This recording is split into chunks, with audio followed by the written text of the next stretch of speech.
Hi, this quick video is going to give you a little bit of information about the 2018 Health Professions Study Abroad program, which is going to Australia. This program is being led by Dr. Andrea Brace from the Department of Health Science, that's me, and Dr. Caroline McNicholas, also from the Department of Health Science. So here's some information about the program.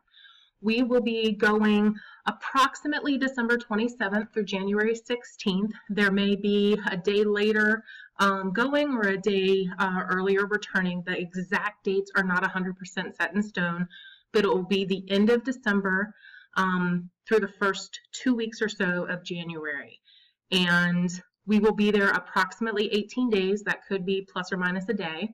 We're going to be staying in 2 different places, one of which is Sydney, which most people are familiar with because of the Harbor Bridge and the Opera House and some of the world's best beaches. We're also going to spend half of the time in Wollongong, which is this southern star here. While we are there, you will earn 6 academic credits. So this is a study program, but we will be doing it abroad. You can take 2 different courses. You can either register for Health 402 for undergrads or 502 for grads, which is health communication, or you can register for Nursing 416, which is open to anybody, not just nursing students, and that's cultural diversity in healthcare, and that is a core course. After picking between these 2 courses, you would select an elective course, which would be either Health 494 for undergrads or 595 for grads, which is travel and study in health, or Nursing 494, travel and study in nursing. Grad students can have the opportunity to earn 6 credits, and then you can also earn honors credit as well. While we were there, we are going to be focusing on 2 main areas of study, which include health communication and then cultural diversity in healthcare. We're also going to be looking at the healthcare system in general in Australia, which is very different than what we have here in the United States. So there will be an opportunity to compare and contrast the US system against the Australian system. We're going to go to various sites such as the Ministry of Public Health. So that's like our Department of Public Health. We'll go to research institutes. We'll go to universities. We're going to have expert guest speakers talk to us about health communication, women's health, Aboriginal health, and so forth. And this is an image from one of the previous Health Professions Study Abroad programs where the students were visiting one of these sites. While we're there, and before and after we go and return, we'll have classroom time. So, like I said, this is an academic experience, so we'll get started in late November with a study abroad orientation and have a couple of class meetings to get you started on your coursework.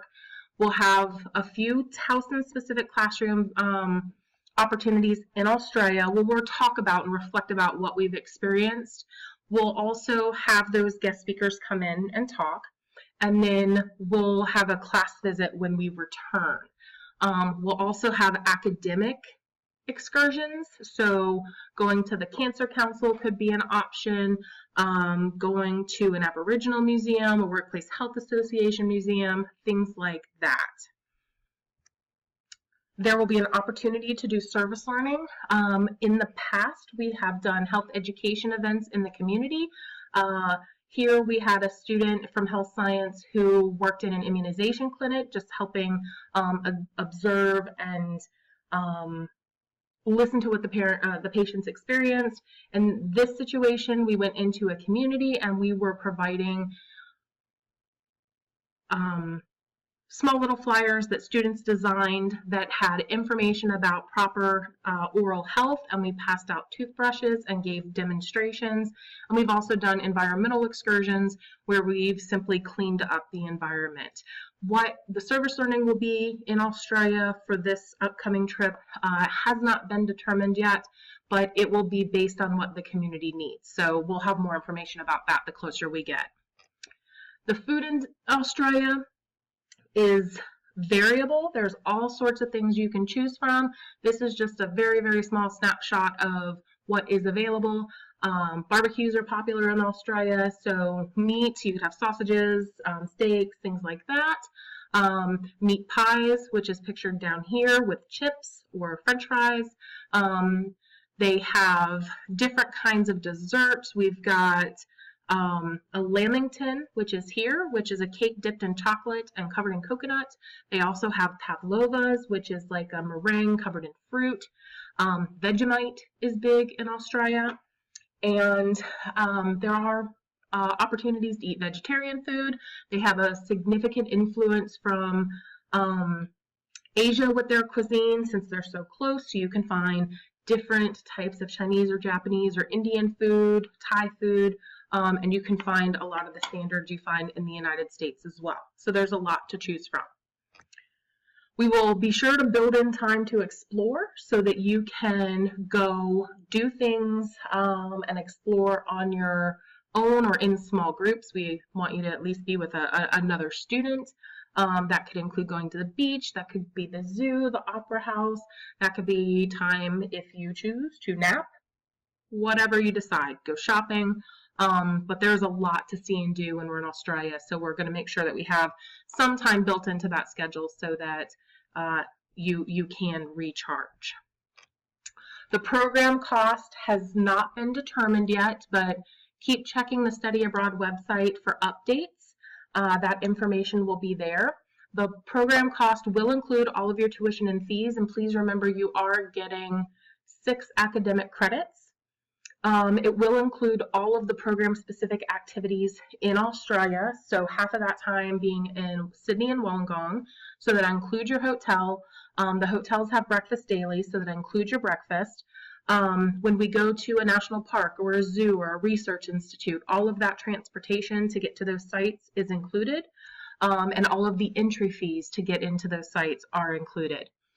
The program cost does not include the flight to Australia, and we do that so that you can choose where you depart from. So we know this is starting near the holidays.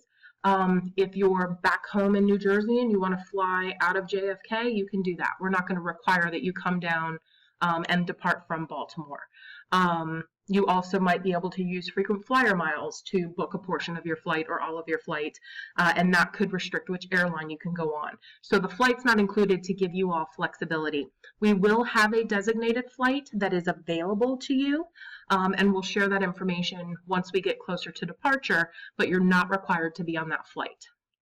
The program cost also does not include personal spending money, so if you want to do something like the Sydney Bridge climb, or if you want to go to specific museums, or if you want to go out in the evenings, you'll need to bring money for that. Breakfasts are included, and a few lunches and dinners are included. We have a welcome dinner and a farewell dinner and a couple of lunches when we're in different sites. Those meals are included, but for the most part, you need to plan to provide lunch and dinner for yourself each day. And then Study Abroad also has a fee that you are required to pay for the Study Abroad program, and that's not included in the program cost. So for more information, you can feel free to send me an email. Again, I'm Dr. Brace. My email address is abrace@towson.edu. You can also email Dr. McNicholas at cmcnicholas@towson.edu. You can go to the Study Abroad page. It's being updated as we speak, so the information may not be all up there yet, but keep checking in, and it's towson.edu/studyabroad, and then search for the Mini Australia program, and you should find information there. The program is eligible for financial aid. Please check with the Study Abroad office about that, and then also ask the Study Abroad office about scholarships. The application to come join us for this program is October 15th. So it is first come, first serve. So if you apply and you meet the criteria for the program, which includes a GPA of 2.5 or higher, you have to be at least 18 years old, and you have to have 30 credits prior to departure. Then as long as you have all of the information in there and you meet those requirements, then you will be in the program. So again, if you have questions, feel free to contact either myself or Dr. McNicholas. Check out the Study Abroad website for more information, and we hope you'll consider going with us. Thanks.